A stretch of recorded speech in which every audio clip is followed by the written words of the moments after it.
So I'm going to give you a sense. In these lectures I give on my main channel, I talk about that human beings are experiencing like a multiplayer online game in front of their eyes, one outer physical realm. Hmm. Behind their eyes, everybody has their own inner realm, their own private inner life. Hmm. So my intent is to, when I speak to people, have them share about their inner life, which nobody else can see other than them. So Okay. that's the main intent. And the intent is to also figure out imagination and what does that even mean to you experientially throughout your life. And but before that, would you like to share a little bit about yourself? Yeah, sure. So so I run a YouTube channel called The Spiritual Walks. And I called it that way because it's to symbolize a journey, a walk. And during my journey, what I actually used to do is I'd go to a park or somewhere in nature and take a walk. And that was my sort of let's say spiritual input or the effort I exerted in regards to spirituality. I found that quite meditative, and that's where I sort of had most of my realizations, most of my insights about life. And so I decided, you know what, why don't I take a bunch of people with me on these walks? And so I decided to record these talks. Now, when you look at the videos, they're not always outside because I do live in the UK and the weather doesn't always help for it to be outside. But I guess it's the symbol behind it is what what matters at the moment. Right, right. So it's that's so interesting, man. So it started with the direct experience of walking then, right? So you started walking and you felt the insights coming that way or something like that? Was it Yeah, yeah. So um I used to live with my parents, and I eventually got an internship in Manchester, which is roughly, 3.5 hours drive away. So I grew up in London, and so when I made this move, I moved to a place that was a big mystery to me. It was the first time moving out. I didn't know anyone. It was, I had to sort of learn and adapt to the new way of living, let's say. And then all of a sudden, I had a huge amount of free time to myself. Because when you cut out the social life, when you cut out a bunch of things, the overhead responsibilities of living with parents and family, all of a sudden I found that I had so much free time. And in that free time, I didn't want to just be indoors. I wanted to go out. And so there was a park nearby, and I'd go out and take a walk in that park. Um, and yeah, it taught me a lot of things and a lot of insights about life from a spiritual perspective. I was always curious and always was interested in the truth of life, to understand it on a deeper level. I found it quite interesting that not many individuals are as interested as I am in trying to figure out life, even though most human beings don't know what's going on either. They've been given a narrative, decided to subscribe to that narrative. Um, in the beginning, it used to be frustrating to me and very odd, but over time I've come to reconcile with that, and just decided to just take these walks. But then I realized there's actually a bunch of other people that are also interested in this, and so hence I started recording these talks or recording these insights and shared them on this platform. right, right. So, one thing I'm trying to figure out is that, I mean, let's say some people, spirituality, it has a meaning for them. Their parents are spiritual. So when they're young, it has like some meaning, right? I'll give you an example. For example, myself, I was born in Tehran, Iran, and my mother, very religious woman. My father, had certain spiritual experiences, even closer to non-dualism and whatnot, right? And so I'm trying to say that these ideas were I was thinking about these at a young age. Was it similar for you, or was it you weren't caring for any of this, the idea of God or anything, and then suddenly it made sense or whatnot? You know what I mean? Um, Is that yeah, yeah, I understand what you mean. But actually, I grew up in a very religious household as well. I can't say that my parents had specific religious experiences that really stood out to me. But I grew up in a religious household. I was taught all the lessons, all the teachings that come with it, all the different figures that were look up to, and there's a lot of it just did resonate with me. However, I just couldn't understand um, why that would be the case. I wanted to investigate further. I didn't feel that there was much satisfaction in just occupying and taking on a belief that I am born into. Because I realized that had I been born in a different religion, in a different household, I would have just perhaps walked into that um, culture, religion, and upbringing. So I kind of wanted to right, look right, in a more neutral way, where I am not as much identified with what I'm growing up with, not identified with my previous conditioning. And so taking those walks for me was I was taking everything off, not in the literal sense, but I was taking everything off and leaving everything behind. It's very similar to Pablo Picasso's quote when he says that when I start painting, and I'm paraphrasing, when I start painting, I take everything off and there's no one there doing the painting, in the same way Muslims take their shoes off before they enter a mosque. And so right. that was really that process for me when I was taking these walks. It allowed me to look at all of these teachings, the religious upbringing I had, and also other religions and other teachings from a perspective where I am a lot less tainted by my upbringing and my conditioning. Right, right. Let me tell you something honestly. When Mm, I came across your videos, I actually felt that um a lot of people who go towards I'm going to ask you about this, what spirituality means. How do you see, for example, the concept of a god in Islamic religion, and then the concept of ultimate reality, where you mm, find it in, like, Vedic thought and all of this, right? Somebody had once told me that, like, the difference between polytheism, sorry man for the noise, the polytheism and monotheism is somebody saying everything is God's, Gods, and then everything is God's, God, comma S. So everything belongs to God in the Islamic view, but in the Vedic or yogic view, everything is the presence of God, right? mhm. Now I'm kind of diving into this a bit quickly, but um, as an Islamic individual, the ideas of spirituality, I felt as a young kid that there's a restriction there, and I feel you've somehow managed that.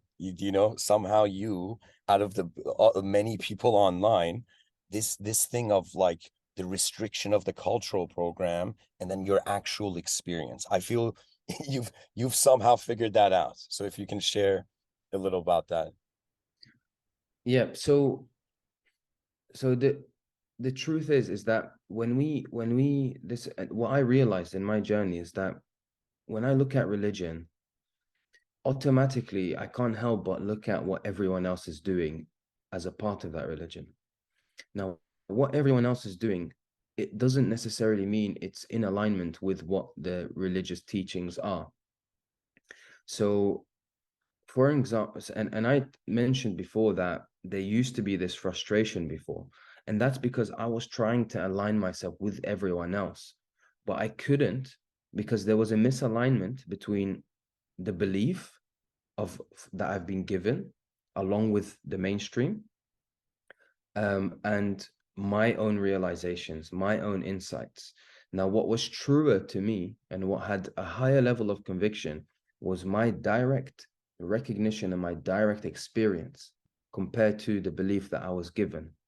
And the belief that you are given is always someone else's direct experience somewhere down the line, but it's being passed on to you in the form of a story or a form of, let's say quotes or hadith in the sense of Islam. So I also learned that each human being has a unique perspective. If you bring an object, whatever that object may be, if you present 1,000 individuals this object, every one of these individuals will have a unique perspective to that individual. No two individuals will see that object in exactly the same way.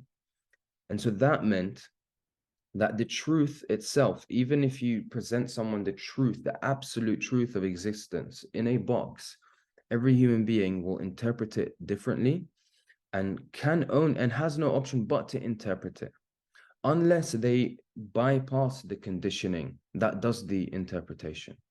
So where I'm going with this is an example in Islam.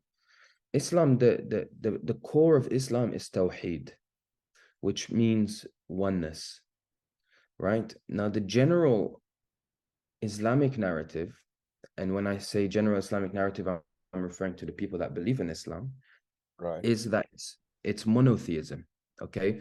Believing in one God. That's the general narrative. But actually, even if you look into Islam itself, into its core, Tawheed just means oneness, that everything is one, and it cannot be anything other than one. It cannot be anything other than whole and complete.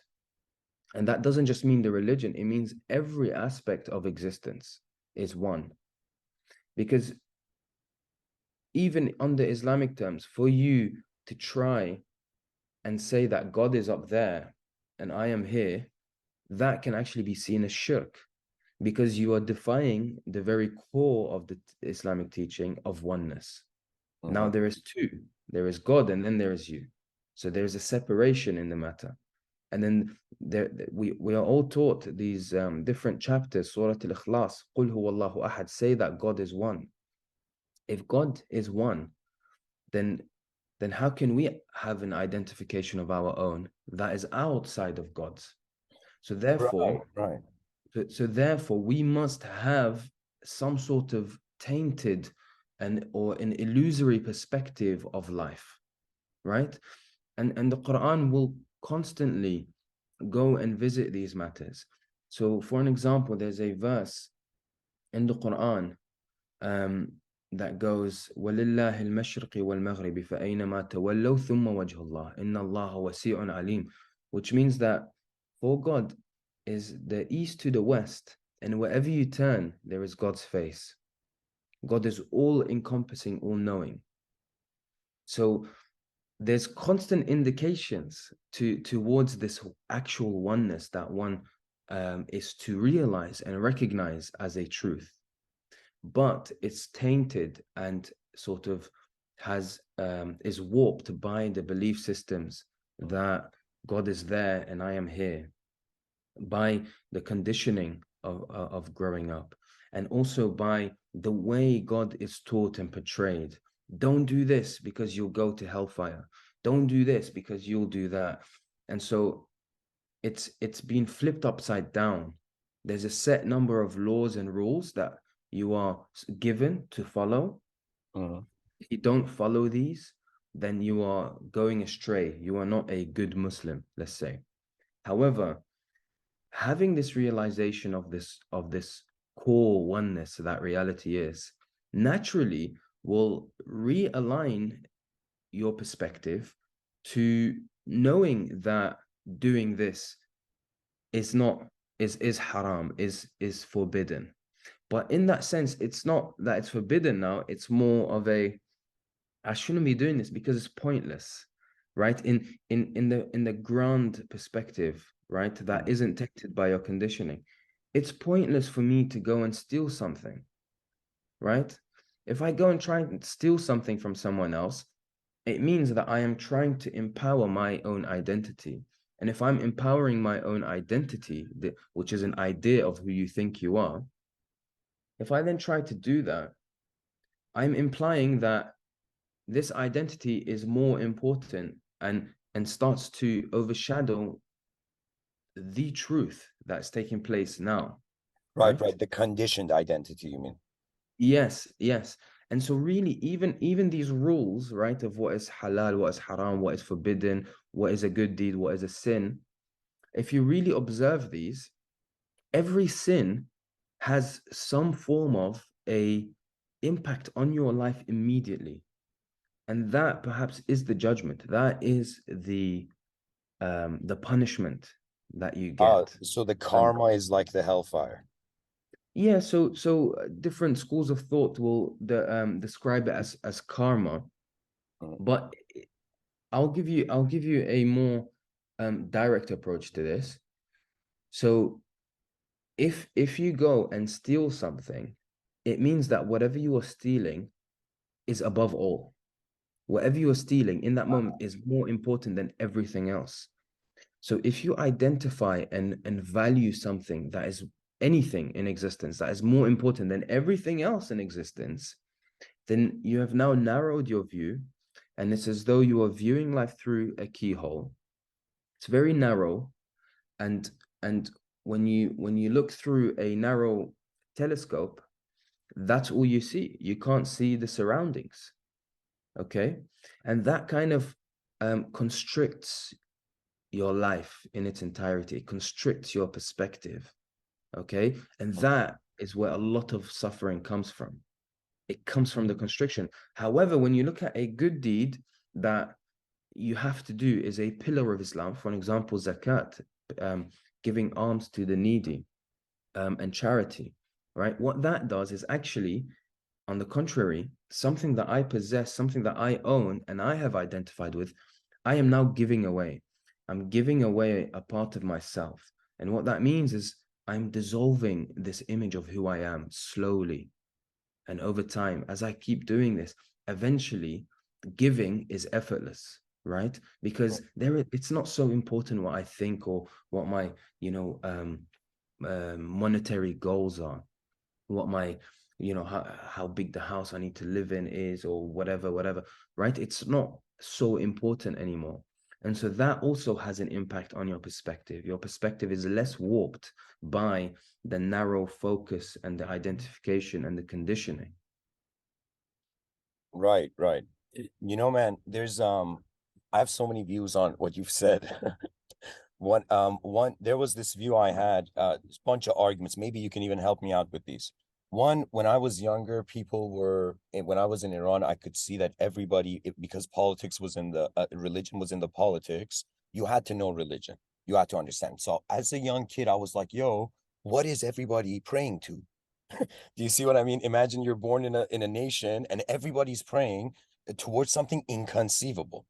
Do you understand? Something they can't see, right? Something that's not they can't conceive of. They can't put a shape. So I was like, how can you worship something inconceivable conditionally? Do you know what I'm saying?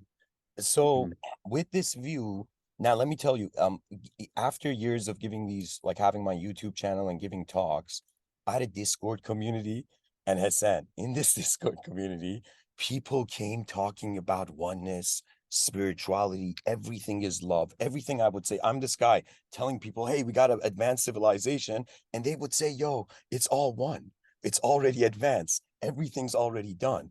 Do you know? And for me, there was a part of me where I was like, the oneness hasn't gone anywhere. The human experience is new. So many people go towards spirituality and they realize they've always been here. Do you see what I'm saying?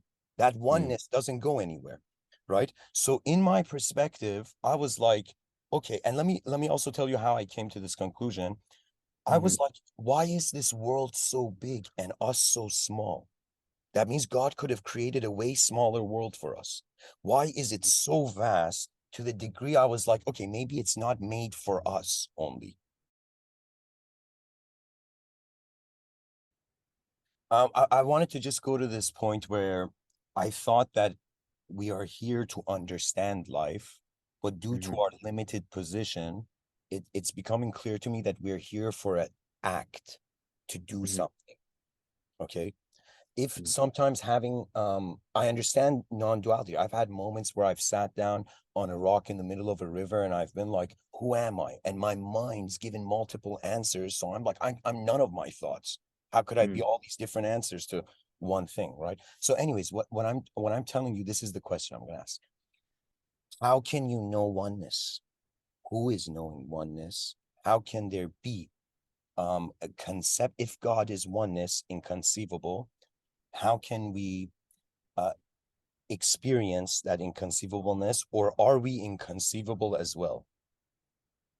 Sorry, Mm. man, this was a lot. I just No, it's okay. said it. I mean, and any part of it you see, yeah. Yeah.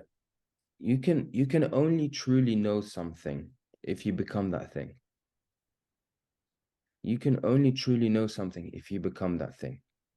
And it can be as simple as this. So I have an apple in front of me, right?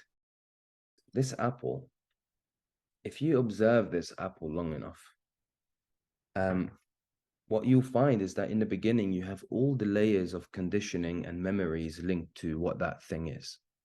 And that will be used to interpret what the apple is. And then you take it a step further, and then there's a sense of quietness now as you observe this apple. Right, right. And take it a step further, and at some point, there isn't someone observing the apple anymore. All there is the apple. Okay. And when all there is the apple, you are the apple essentially. Okay. Ah, And okay. that level, um, I don't want to say focus. I'd say that really it's not about trying to train yourself to be able to see life in this way. It's more that it's redoing the conditioning that is taking place. Okay. And in the same sense, when you talk about oneness, it's not about it's not about what do I do to understand oneness? How do I go about understanding oneness? How do I go about understanding God? How do I go about understanding the truth? To really know something, you've got to be that thing. And so it's it's observed to the extent where there is no one doing the observing anymore, and that's all there is. Right, right. So a complete momentary presence. Yes, you can put it that way. And there's different cultures, religions will have many different terms, Right. many different terms, right? So is there is during those walks, by the way, man, let me tell you something. Beethoven, all the greatest geniuses went for walks. Just so you Mm. know. But Maybe I'm a genius now yeah, then. man, yeah. Maybe somebody had to tell you. But anyways, what I'm saying is, did you have a spiritual awakening of some kind? Um, and how do you perceive people now? Do you see everything as God? Do you see their individualism? Do you see when you see, let's say, somebody do something good and bad, does it mean nothing to you, or does it have meaning? Do you understand what I'm saying? I'm saying, are you seeing Yeah. separated dimensions, or is everything one being? Is only one being here in this world, Yeah, or is there it's is there it's is there both seen. what's that? It both of it is seen, right? So you asked me initially, did I have a spiritual awakening? Right. Uh, so so there was I'd say there was a highlighted moment or a turning point, an experience that can be sort of distinguished from the everyday experience. But I'd say there was very much also a sort of gradual undoing of that conditioning, which naturally allowed more of that presence to shine. To give you an analogy, is I think Alan Watts used this analogy. If you have a a body of water, if the surface of that body of water is very turbulent, you're not able to see into its depths. Whereas eventually, if you allow it to just be, it will settle, right? Now, exerting effort in the spiritual process is the equivalent of you trying to use your hands and stop the water from moving and calm it down Yeah, physically. yeah, yeah. But all that does is introduce further turbulence, right? And further distortion. So so I'd say that that process of undoing is what allowed the surface of the water to sort of settle. And then eventually, over time, reality unfolded itself more and more. Okay. Um, and then one time I did have what could be described as a spiritual awakening, where it just completely opened up. And I remember my immediate response at the time was just laughter. I was just laughing at everything. Yeah. Um, everything, it just seemed like everything was just a joke. I was taking everything so seriously, but really the truth is that it's not that serious. We are imposing this seriousness. We are making a claim on reality as is. Right. Um, and so that's in regards to your question about spiritual awakening. And then you asked me something else after that. Mm. Yeah, what was To be what honest, was my your attention went to other thoughts to say. yeah, yeah. So yeah, sorry. Yeah, so then you asked me about people, how I see people and how Oh I yeah, see yeah, yeah. reality. Yeah, Yeah. the dimensions, So dimensions of people. yeah, so in these moments, that's what introduced to me. Um, you see, even saying that it was introduced to me implies that there's a me and then there's the reality, but it's all one, right? There is no true separation. However, when I refer to different objects, I will name these objects by the objects. So there's no difference to how I would previously conduct myself, and work my way through life. And that's because there's great utility in that. Okay. So there is this one infinite, endless expression of existence, which is one. But within that, you can go and say that there is many different expressions.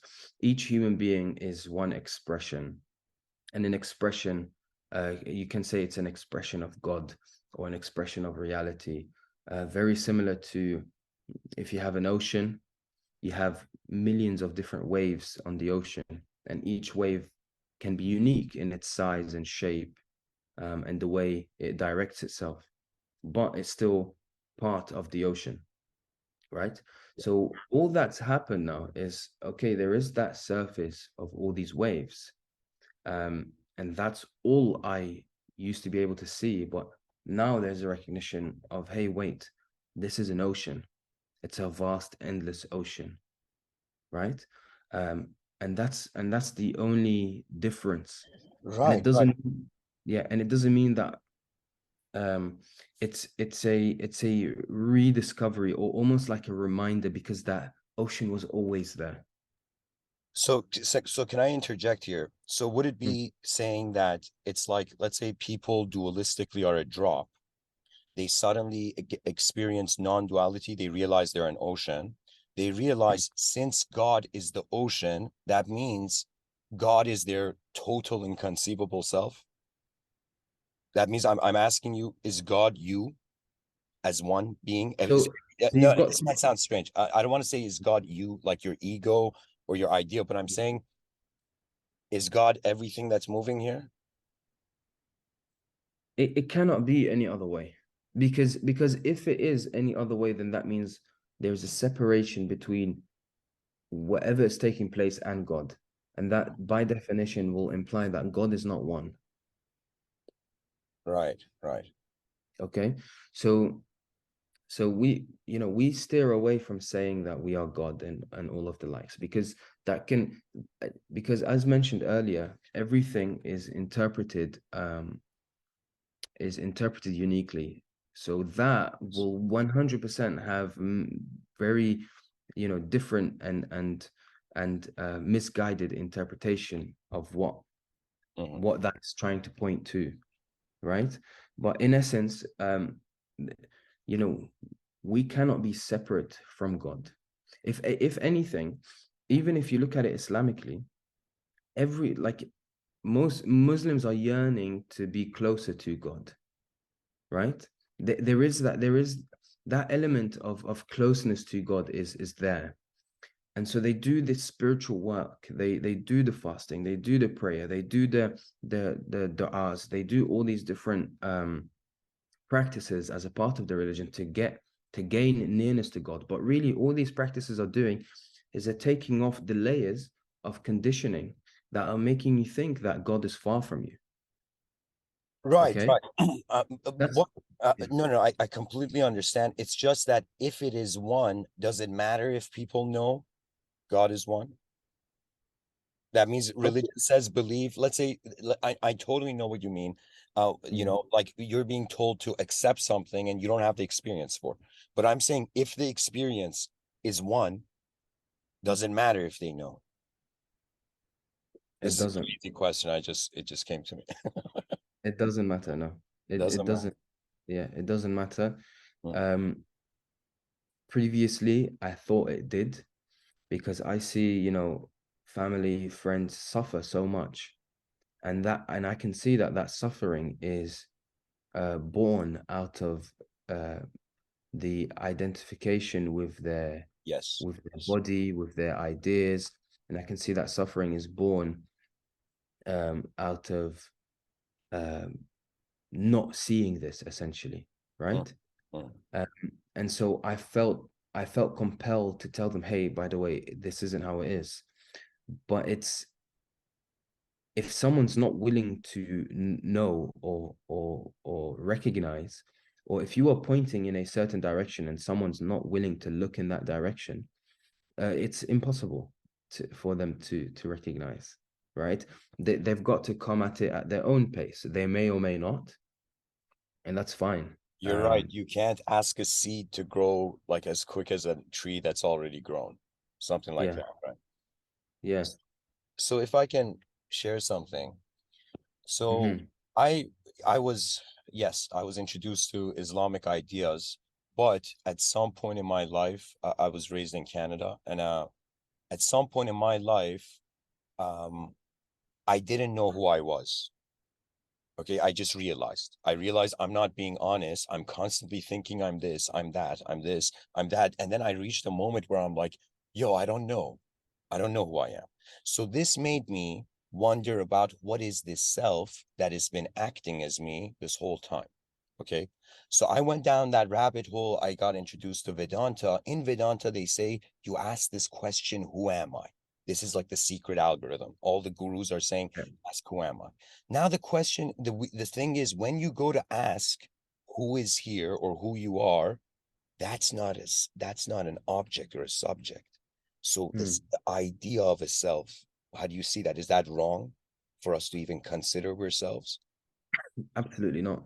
Absolutely not. It's not Not wrong, but do about you think it's incomplete or is it blindfolding us or something? yes. So it's not about what's right or wrong, right? It's simply that if if your eyes are blurry, you get some glasses to see clearly, right? And so you being able to recognize that, wait, I've been lying to myself. I don't know who I am. I don't know what this is you recognizing that your eyes are blurry. And so now you're trying to reconcile with that, right? And it takes a great amount of sincerity and honesty to come to this. Because in some sense you have to bypass the conditioning that's been telling you who you are all this time as well, right? Mhm. So it's not a but at the same time we cherish the uniqueness in the expressions. It's all one. So so we don't distinguish and say that this is right or wrong anymore, because that is creating so much separation, and it's introducing rigidity, and that's not the case, right? It is illusory if all you see, if there's a very deep identification with this sense that you are separate from reality. That is illusory, but illusions are also okay. but they do come with a caveat: suffering, right? You will suffer as though you are a separate identity, right? Right. But there is the recognition that you are not a separate identity, that all is one. Then whatever matters that, you know, would otherwise make you suffer are a lot more dissolved and diluted in that oneness, in that vast oneness.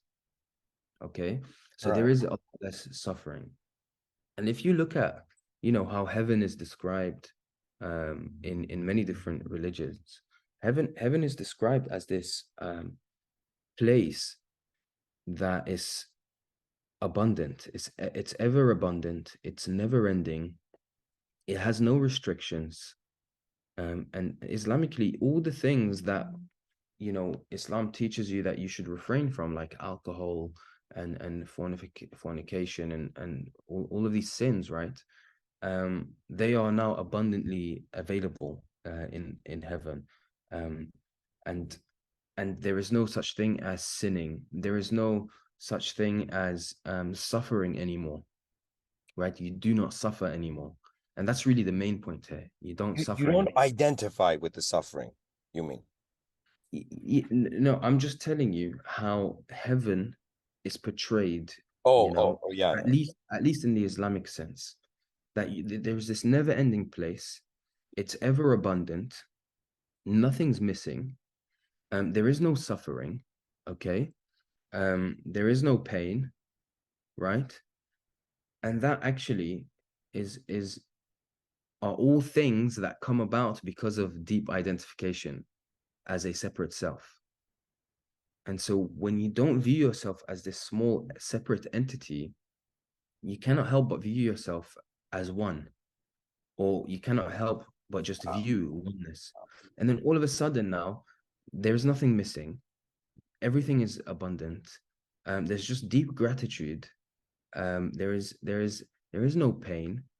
Now, when I say that there is no pain, it's not it's it's non-identifiable pain. The pain is there, right? But it's recognized for what it is. It's a short-lived moment of suffering, and that's okay, you know? It's okay because in the vast oneness, a small um ripple of something that may otherwise be discomforting doesn't become the center of the focus anymore. Okay, something may not be going your way, but in that vast oneness, there isn't just your way. There are many different ways. And so it dissolves itself. The suffering is very short lived, or the suffering is almost immediately alleviated as it arises. Right, right. You know, something I think about often is that dehumanization and humanization.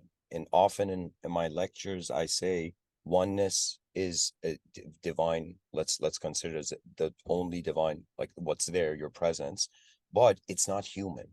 That's my argument, right? So it's that's why I thought like, why is it that certain religions are saying, yo, you know, you go ask about spirituality, they say it's the secret of God, or anything you say, they say it's blasphemy, right? So I'm kind of trying to see like how do you then how do you see purpose to your biological existence and your psychological experience? If everything is one, there is no need for to do anything. If there's no need to do anything, why are we being something? Do you understand what I'm saying? So Or let me yeah, let yeah, me yeah. open this up a bit. Like in the I see it, for example, if somebody says everything is oneness, I'll be like, yeah, in your inner realms, you can think you're an alien, you can think you're the world, you think the inner realms has freedom to shift. We can visualize a car flying, but in reality, a car can't fly. So our Mm, mind has permissions to dehumanize us. Do you see what I'm saying? Our mind yeah, can dehumanize us. yeah. So my question is, are we here to be human, or are we here to realize, as for example, Swami Krishnananda says, religion is God remembering himself? It's not about people at all. We're not the point here. God is Yeah, remembering himself. yeah. Or are we the It's, point? Do you understand what I'm saying? I'm trying to. absolutely, yeah. It's all it's part of the play. It's just all part of the play. um and it's there's nothing wrong um with with being human, right? It's here now, so you play the part, right? And and, and that's Yeah, really all you can say. And actually the quote of religion is God remembering himself. That's, that's actually beautiful way of putting it. God wants to be known. right, right. And Let me tell you, the thing is, I'll share something personal. So I mm, started giving these talks, like you said, you would go on walks, right? I would go on walks and hold my phone in my hand and just talk into it. That's how it started. But at some point, let me tell you this, like I came to this perspective where I'm like, okay, I have free will. This free will is moving in this world. I'm making decisions about reality, but I did not create this world. There are infinite viewpoints to look at this world. You could look at it. I mean, non-duality kind of filters it, but I'm saying there are literally infinite ways to look at this life. And I reached, this is honestly this year, man. I reached this point where I was like, I really don't know how to choose out of infinity. Okay, I came to this view where I looked at so many, just like you were saying, people have different things, different like conditioning and all of that. So I came to this point where if you ask me what is truth, what is the soul, I won't tell you non-duality. I will tell you my honesty has made mm, me realize it's unknown. My whole mm, life, I thought I was a known self in a knowable world, and I thought everything was set out. And when I realized, whoa, whoa, whoa, I'm an unknown being in an unknown world, and this is the event. mm. You see what I'm saying? So I've actually reached this point where I'm just watching the unknown pretty much every day. Yeah, and really the question at this point is, are you okay with that? That's the thing, because the me that wants to be okay is a self-simulation that changes the moment my attention finds new information. So if I identify as Amin knows truth, tomorrow I might not, like, my view of myself might be different. The one Yeah, who believed in that truth is gone, man. Like the belief could be the same, but you're a different person the next day. So the belief is not the same. Do you yeah. see? But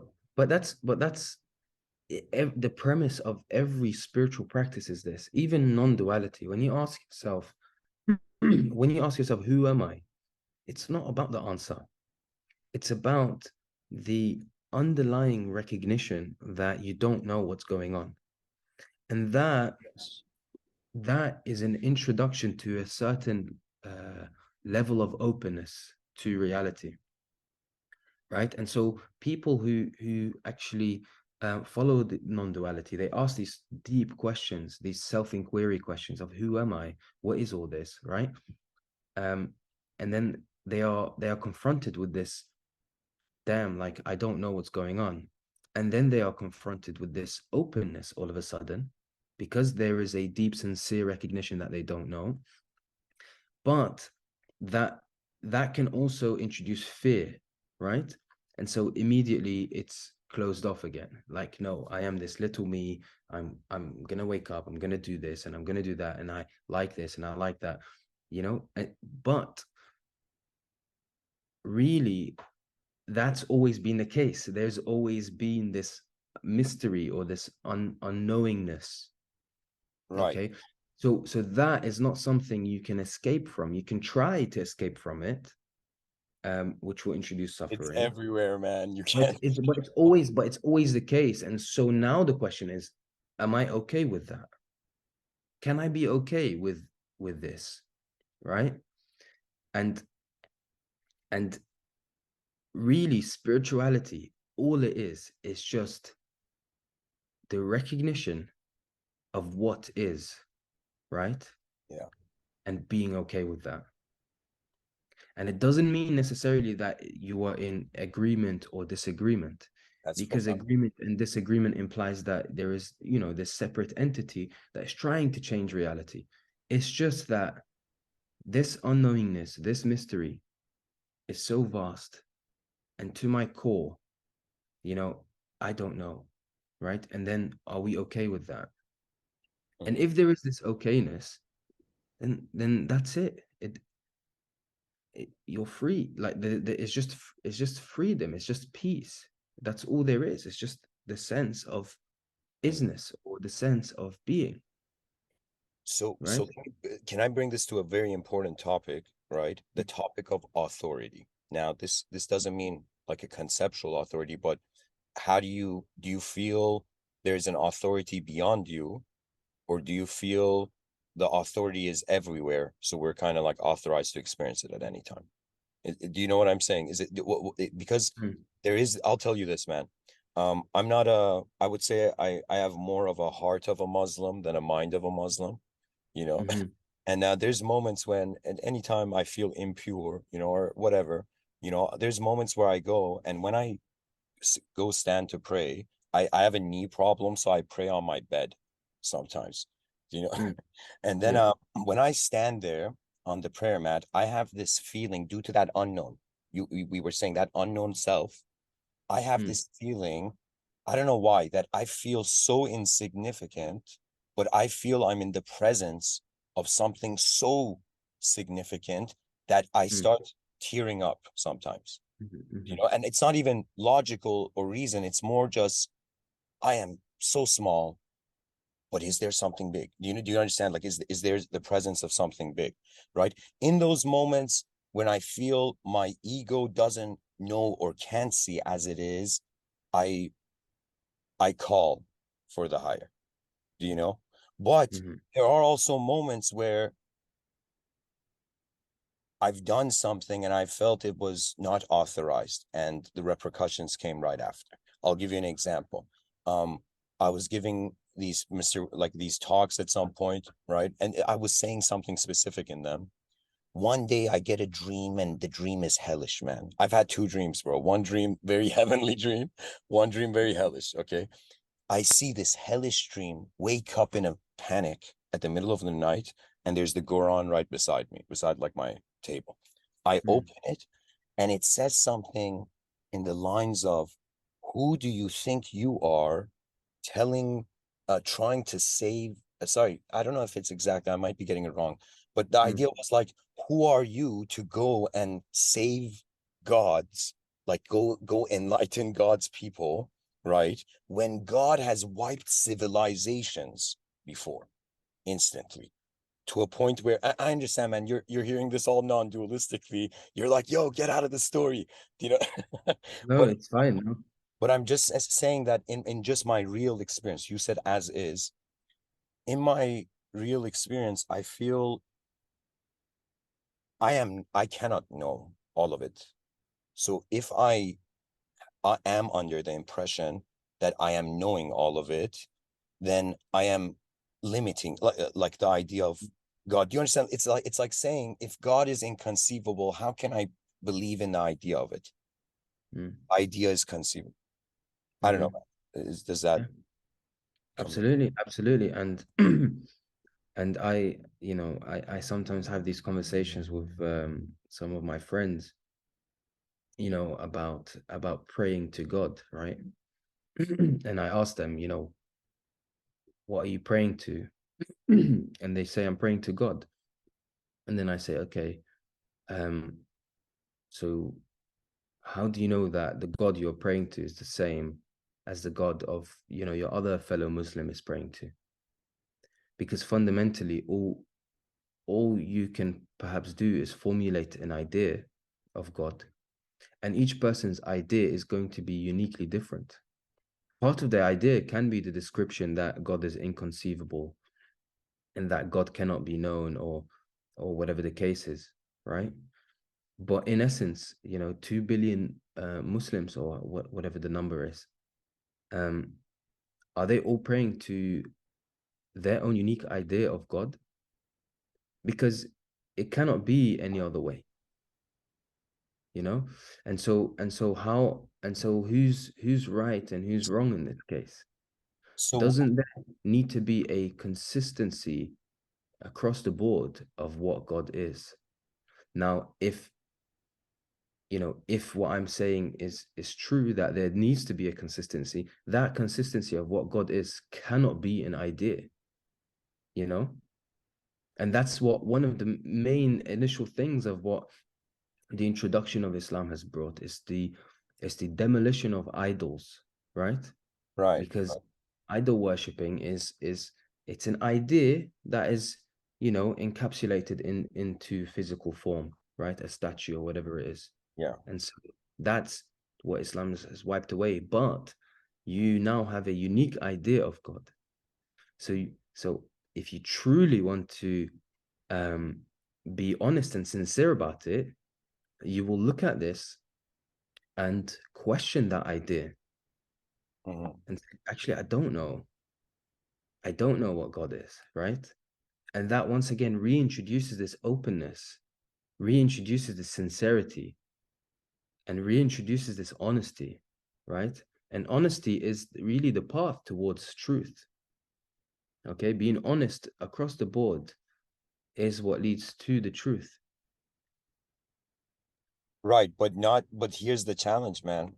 Somebody could be in a dishonest culture and think they're being honest, right? Or Yeah, they could be in it, they could think like the most evil person on the planet could be like, yo, man, I'm honestly being evil.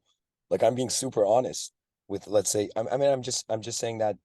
Um, but let me, I just had this thought arose in my mind that I feel, uh, so would this mean that you've experienced life, the insight that as is a quality, so it's no longer an individual analysis for you? yes, it's an The inherent individual quality. analysis is not primary anymore because most people are individually thinking, I'm this, I'm in a world this individual, and then they come to the collective perspective. And do you know, and then sometimes they even identify with collective stories. But I get this sense that your experience is not like, how do you see, do you understand what I'm saying? I'm trying to see, like, do you No, there is, look, there is there is, such a thing as thinking anymore? yes, of course, there is thinking, there Okay. is individualistic thoughts, there are opinions still, these all exist, but these opinions that I claim ownership of and this thinking that I say it's my thinking, right, is no different to this apple, Yeah. right? And is no different to other objects that are flying around in existence. Okay. So the value metric of that is given towards thoughts isn't higher than other objects. It's just an object, right? And it doesn't have as much of a claim and an ownership over the perspective of what's taking place right now. Right. You said, Okay. okay. But it's you do have the choice to go ahead and play the role of being this person and following the thought and following the opinion, and that's all okay. Right, right. Because it's one, then there is no accident in some sense. Yeah, So it doesn't, yeah, it's okay, but um you let me know let me let me let me just share something. mm, Sometimes I have this view. Let's say that you are a very advanced, multidimensional, in all dimensions, advanced being, right? mhm, Multidimensional being. And then suddenly there's this insight from religion, like, be a human being that does something specific human action. mhm. Do you understand what I'm saying? I'm trying to see, like, the significance of us being human in the presence of the divine. Because if we really start saying everything is divine, it dissolves our individual role. Do you Okay, understand what I'm saying? That means, I'll imagine, tell you. everybody says, I'm one. Why do I need to pray? Why do I need to read a book? Why do I need to do anything? It's Mm, all there already. There's nothing to look for. Do you see what I'm saying? yeah, so in another way to rephrase the question is, on the religious terms, is why would God create humans and all of this if God is God, right? I mean, I don't think we can know why. If it, see if there if it's I mean, it's inconceivable, but I mean, we can't know an inconceivable being's will. Look, so existence. Do you feel I'm still caught into the ideas of it?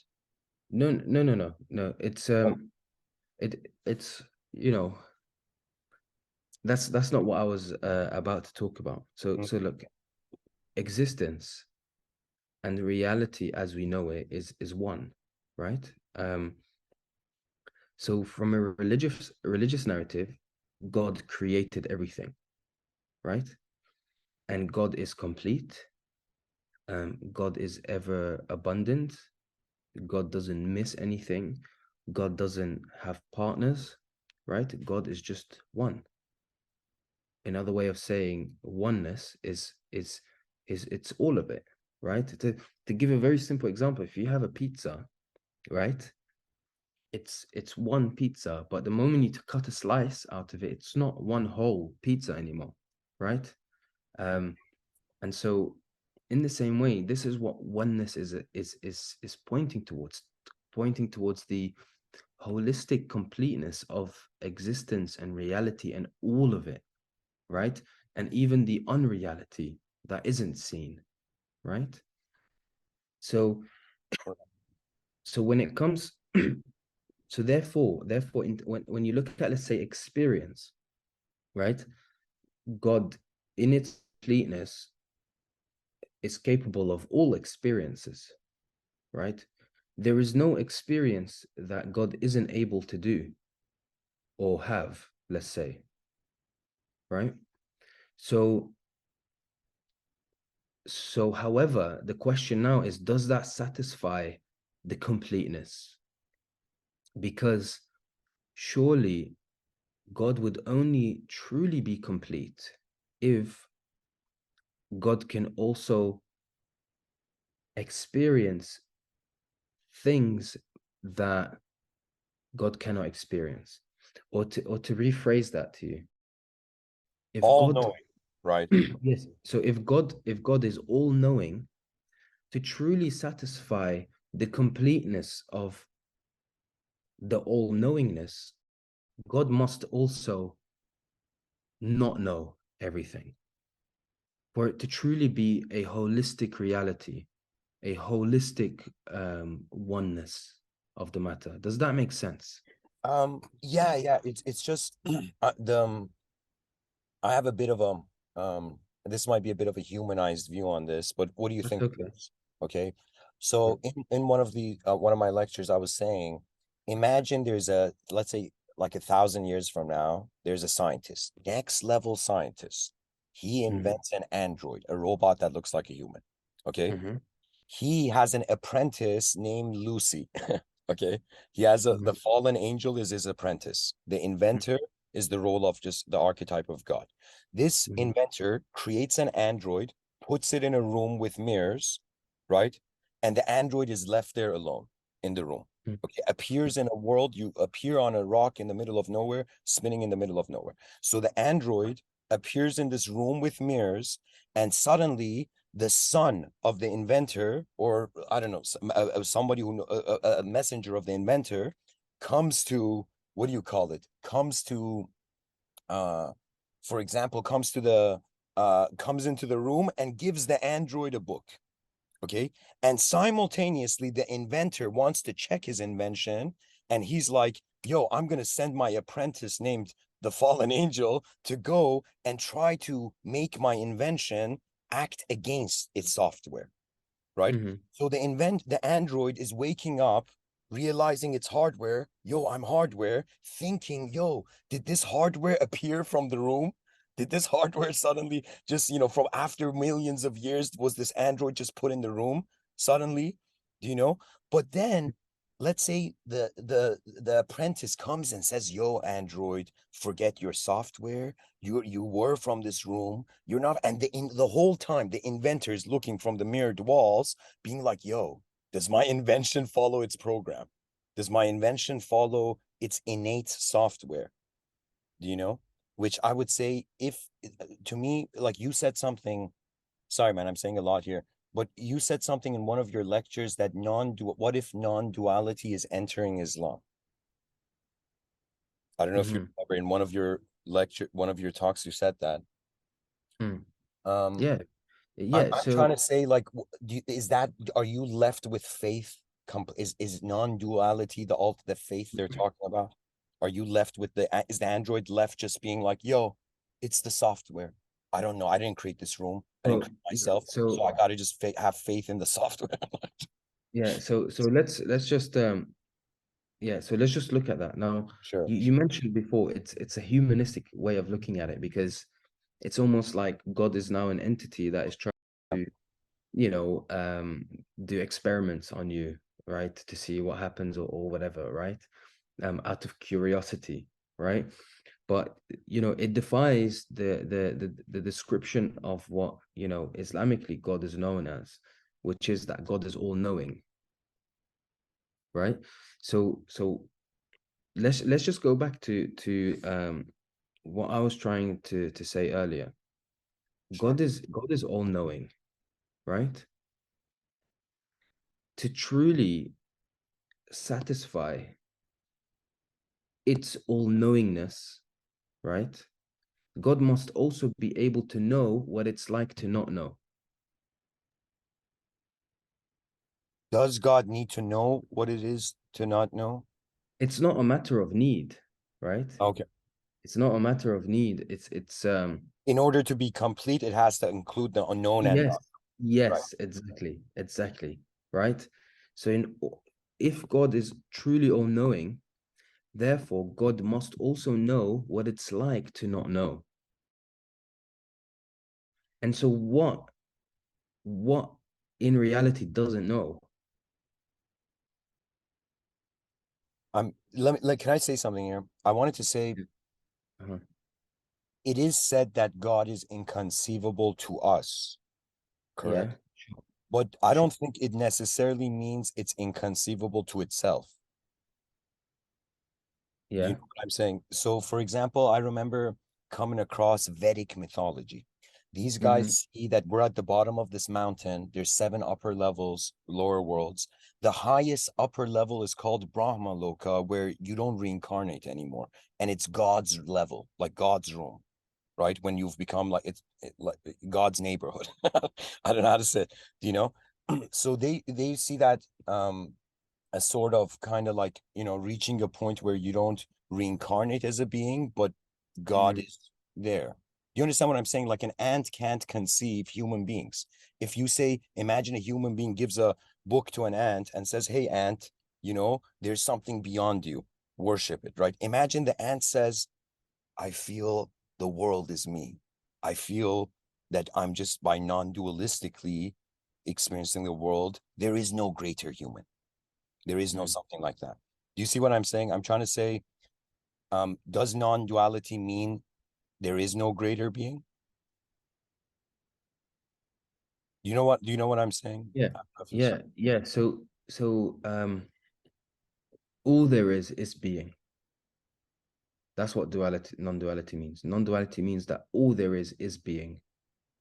mhm. Okay. There is no other being. All there is being.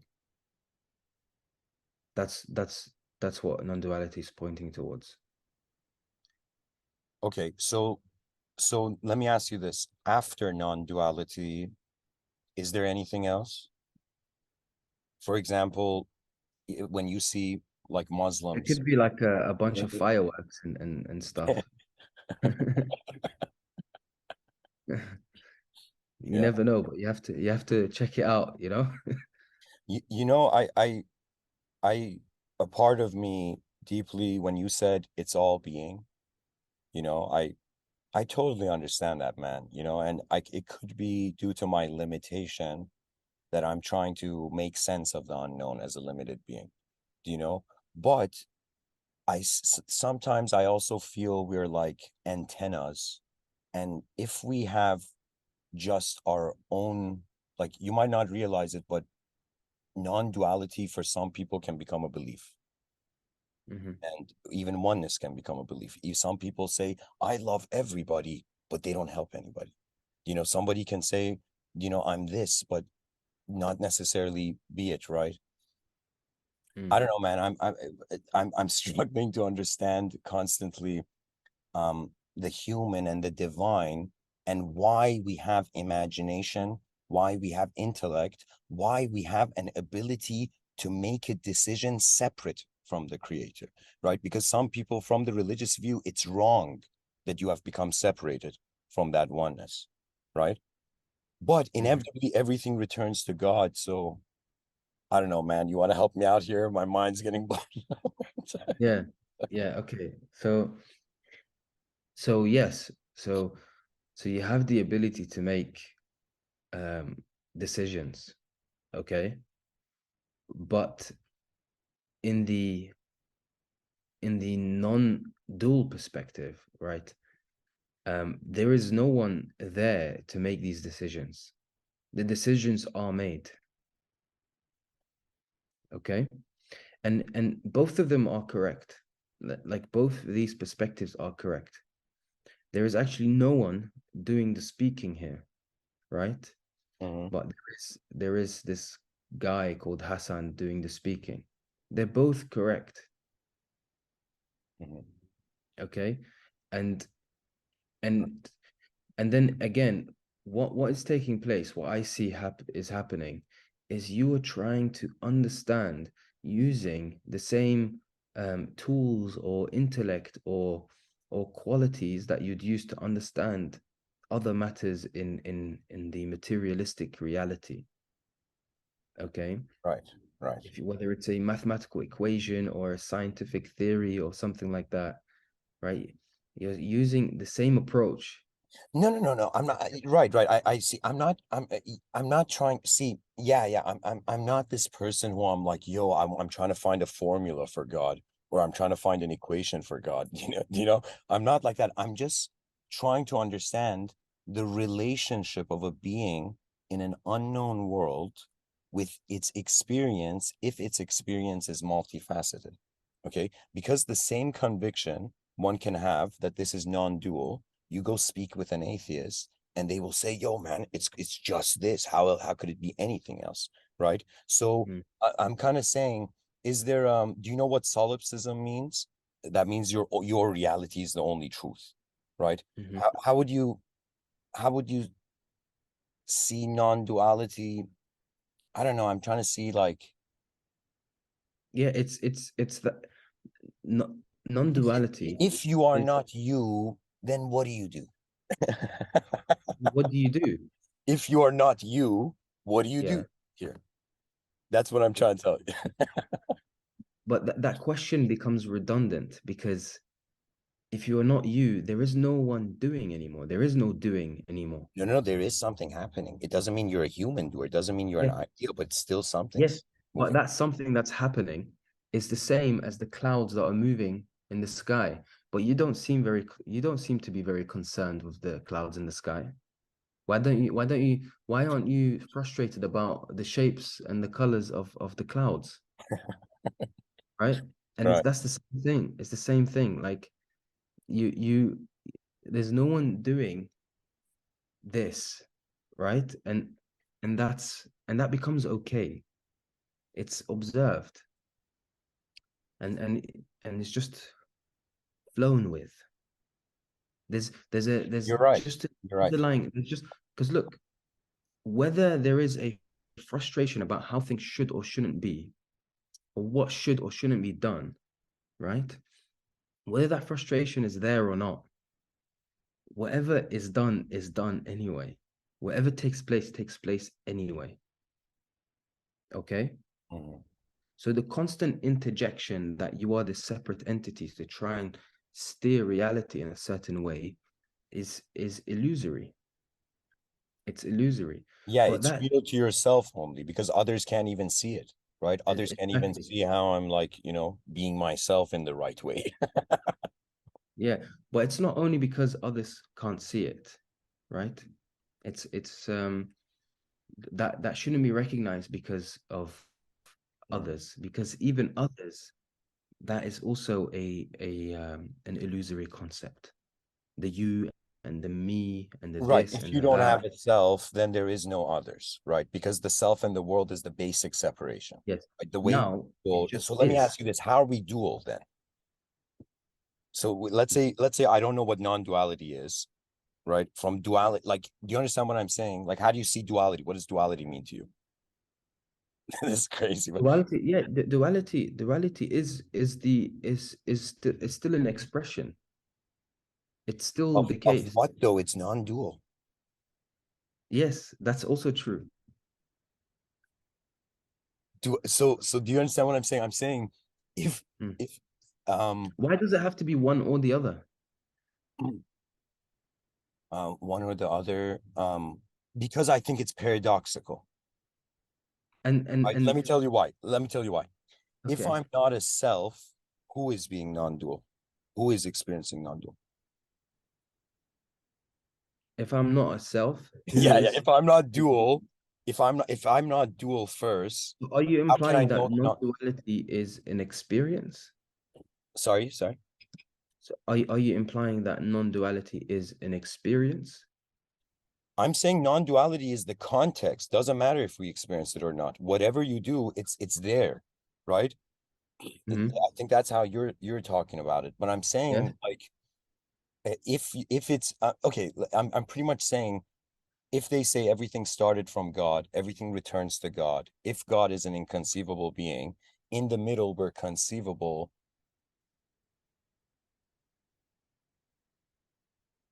So does this mean we're just inconceivable beings here, bro?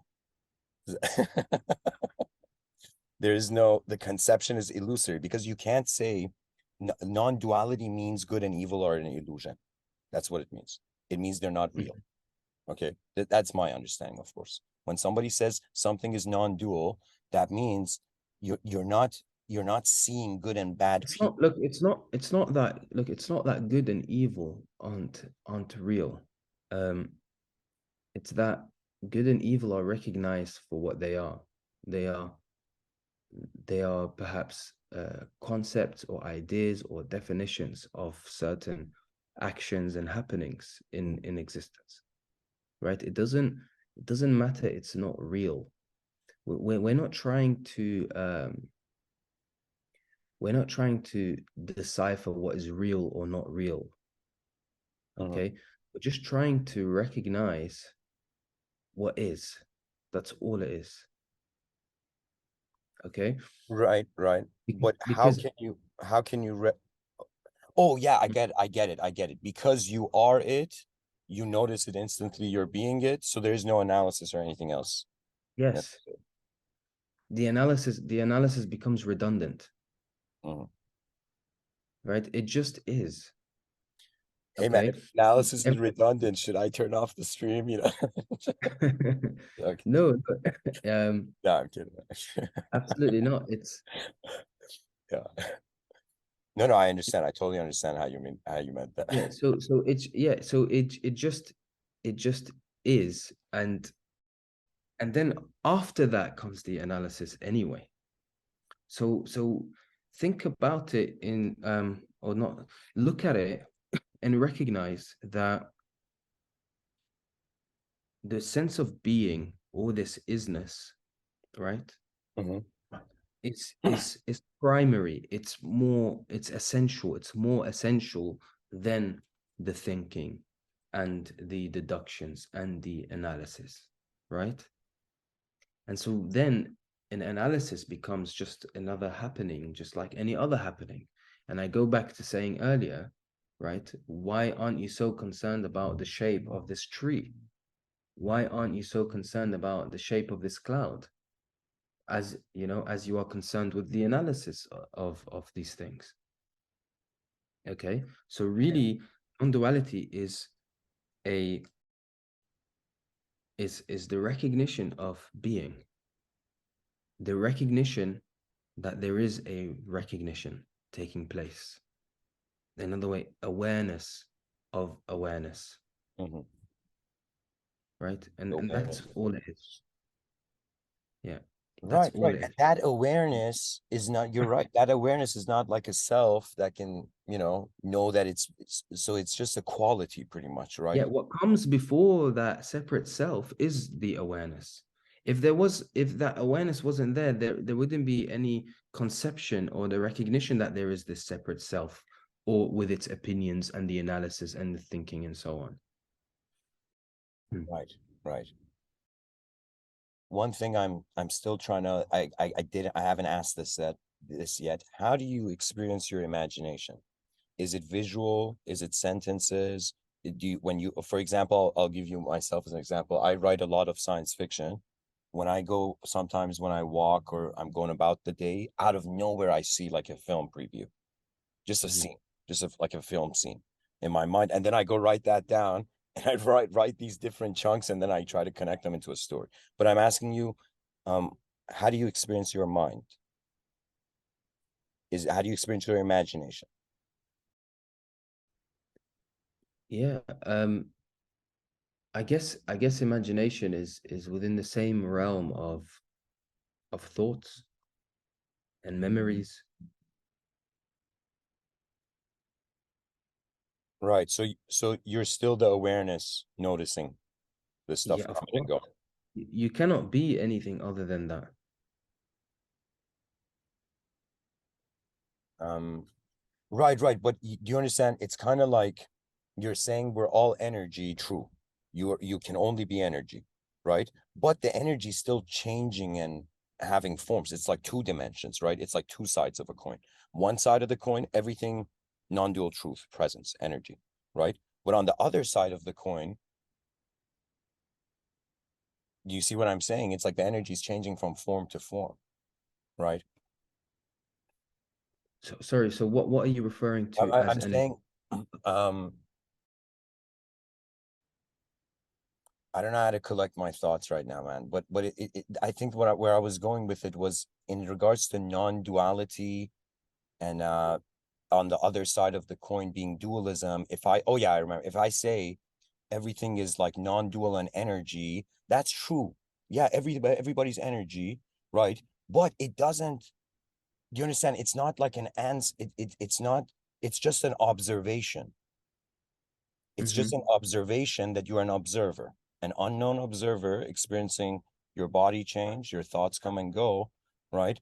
But some part of me feels there's something with the duality. I don't know, man. Some part of me feels pure non-duality is incomplete. I don't know why I feel that. Pure non-duality is incomplete. That means if I feel if a being doesn't, if you are not human here, um, you don't know why you're here. I don't know why I have some sort of feeling like this. If you are not human here, you don't know why you are here. Yes, that's what I'm saying. You know, I'm saying that it's like, it's honestly, man, this might be difficult for me to articulate. It's more like an emotion, but I feel there is the realization of non-duality is equivalent to nothing, of where nothing awareness of everything. Do you understand what I'm saying? I'm saying it's not There's nothing to gain. changing. What is it changing? Yeah, yeah, yeah, it's there's nothing to gain. Okay. Absolutely. There's nothing to gain. And I mentioned this before. The it's an undoing of the conditioning that's taking place, right? There's Oh no my change. God. You're saying it's not adding or finding something. It's Yeah, something that's just you stop it's not doing something. something and you realize it, right? Is that the view you're Repeat saying? what you said, sorry. You, Repeat what you said. um, what you're saying similar to how Rumi says it's not your task to seek love, but get rid of all the barriers you've made against it? Yes. Is Yes. it something similar? Oh, I see, Yes. man. So, bro, I've been giving you a headache with these questions. No, no, no, no. No, it's okay. No, Yeah. it's no, this is good. This is nice. Um, yes, so it's you're not creating anything, right? Um, and you are not making something new. Um, you are not, it's the biggest struggle with this is that it's so simple that it's overlooked. You know, it just is. It all just is. That's the simplest way to really put it. Yeah, it's Okay? simpler than ourself. Yes. So when you try to perceive it with the separate self, it just goes, all over the place. You made me realize something incredible right now.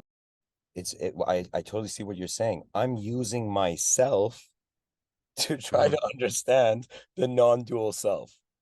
Yeah. I'm using the self to understand something that's more than the self, but how can I if I'm using the self? Hmm. Everything's being it's coming back to the self. So man, I'll get to, is there more you want to share about this? Or I had one No, more question to that's ask you. yeah, go ahead. Okay, so first of all, man, uh very insightful so far. But one question, and just to confirm, is your imagination visual? I didn't get the answer to that. You just said things come and go. Can Visual, can be, do you see sentences, language, or do you see, like, when somebody speaks to you, do you see a film in your mind, or do you see sentence structure? I guess it's a bit of both. It can be a bit of both. Oh, a bit There's of, no, yeah, there's no one thing. okay, okay.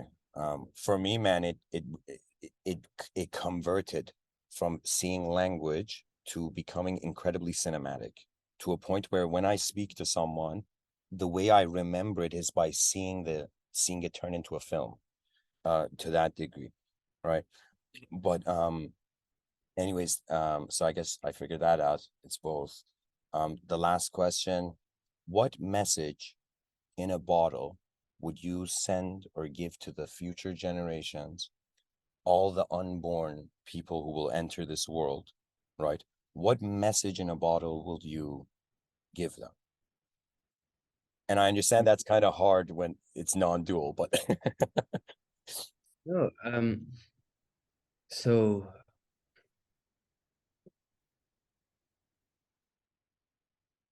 at the moment, what there is to say, I guess, and it might change if you ask me next week. Um, but at the moment, I'd say it's just two words, and that's just be, just be. wow, just be. Yeah. Because it's when I had this spiritual awakening, um, it was all such a big mess, and I was it was the separate self trying to understand it all. Okay. Um, and with this whole mess, it eventually just, it was so turbulent that there was some sort of surrender. It's like I give up. Like that's it. I've had enough. I don't want this anymore. It was a very difficult and turbulent, intense moment. And then all of a sudden, when I gave it all up, when I just surrendered and completely just submitted, right? It just, it was so clear, And I remember just saying, oh, just be, right? Just be. And that's it, You right? can't see it now, man, but I'm smiling, when you were saying just be. Yeah. Yeah.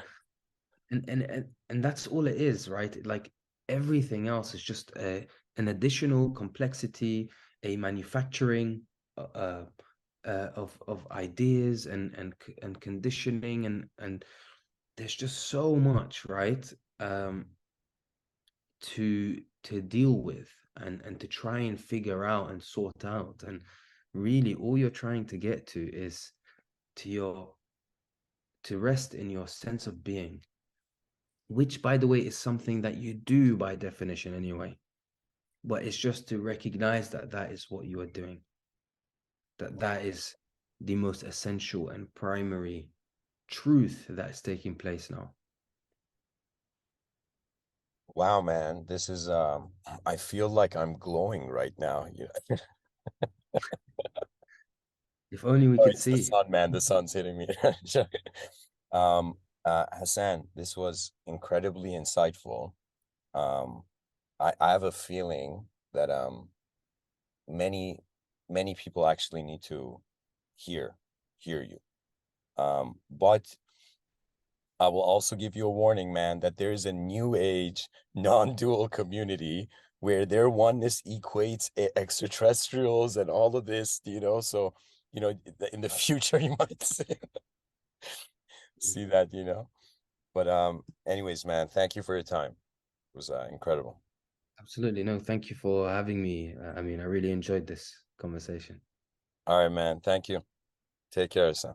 Blessings. Take care. Bye bye.